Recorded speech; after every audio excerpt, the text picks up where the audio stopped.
Attention ladies and gentlemen, this is for the announcement. Memilih tokoh usahawan ialah Datuk Anthony Francis Fernandez.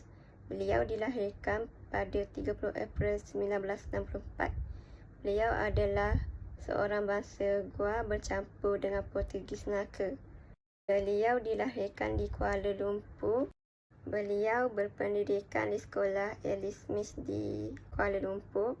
Mula pada usia 12 tahun di Sekolah Ekonomi London dan menamatkan pelajaran dalam bidang perakaunan. Ciri keusahawanan Tan Sri Tony Fernandez ialah berorientasikan pasukan. Berorientasikan pasukan ialah bermaksud pengurusan dalam sesuatu organisasi atau boleh dikatakan kerja pasukan. Tan Sri Tony Fernandez menggunakan ciri-ciri tersebut bagi mengembangkan dan memantapkan lagi organisasi syarikat Air Asia. Sebagai contoh, Tan Sri Tony Fernandez menggelarkan pekerja-pekerjanya sebagai All-Star kerana bagi Air Asia, faktor utama yang menyumbang kepada kemajuan dan kejayaan Air Asia adalah peranan yang dimainkan oleh pekerja-pekerjanya. Bagi melahirkan pekerja berorientasikan pasukan yang berkesan, Air Asia bukan sahaja memberikan latihan yang sewajarnya kepada para pekerjanya. Malah, Air Asia mengambil inisiatif menubuhkan unit budaya korporat yang bertanggungjawab dalam menerapkan nilai dan amalan syarikat kepada semua pekerja. Seterusnya, halan adalah bukan satu pilihan bagi beliau. Telah berlaku pada 2014, beliau telah menerima satu berita yang amat sedih kerana masa itu pesawat milik Malaysia terhempas di Indonesia pada iaitu Tan Sri Tony Fernandez berani mengambil risiko terbuka kerana berani menanggung risiko mengalami kerugian atau keuntungan. Oleh itu, Tan Sri Tony Fernandez harus merancang dengan teliti dan selamat serta perlu diimbangi dengan pengetahuan dan kefahaman supaya risiko tersebut tidak mendatangkan masalah kepada perniagaannya. Itu juga, Tan Sri Tony Fernandez telah memperkenalkan penerbangan tambang murah kepada penduduk Malaysia dengan slogannya "Semua mampu naik kapal terbang".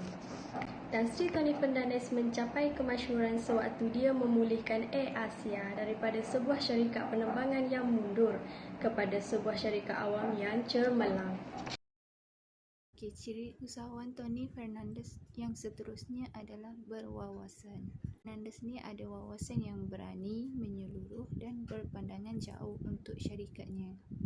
Nak lagi, beliau mengimpikan 3 perkara iaitu mengusahakan syarikat penerbangan, memiliki satu kelab bola sepak Inggeris dan mempunyai pasukan pelumba Formula 1. Sejak usia muda juga, Fernandez ni mengimpikan penerbangan yang murah untuk merentasi Asia sebab masa tu beliau belajar di sekolah berasrama penuh di England dan beliau jarang pulang ke rumahnya disebabkan kos penerbangan yang tinggi. Tony Fernandez ni juga dia mempunyai ciri usahawan yang proaktif. Beliau cepat mengambil peluang dan yakin terhadap peluang yang diambil tanpa mempedulikan kesan yang akan diterima. Beliau juga bersedia mengambil risiko dari tindakan yang dilakukan kerana beliau yakin yang dilakukan boleh mendatangkan hasil kepada beliau. Antara tindakan beliau yang beliau lakukan adalah beliau merebut peluang yang ada di mata beliau dengan cepat apabila Datuk Pahmin Abdul Rajab iaitu Ketua Setiausaha Kementerian Perdagangan Dalam Negeri dan Hal Ehwal Pengguna pada ketika itu telah pun mengatur pertemuan antara Tony Fernandez ni dengan Perdana Menteri Malaysia masa tu iaitu Dr. Mahathir Mohamad. Semasa pertemuan beliau tersebut, beliau menyatakan hasrat beliau kepada Dr. Mahathir untuk membuka syarikat penerbangan sendiri. Namun pada masa itu Dr. Mahathir mencadangkan kepada beliau untuk beli syarikat penerbangan yang sedia ada dan beliau pun bertindak dengan segera untuk pajak rumah beliau dan guna semua wang simpanan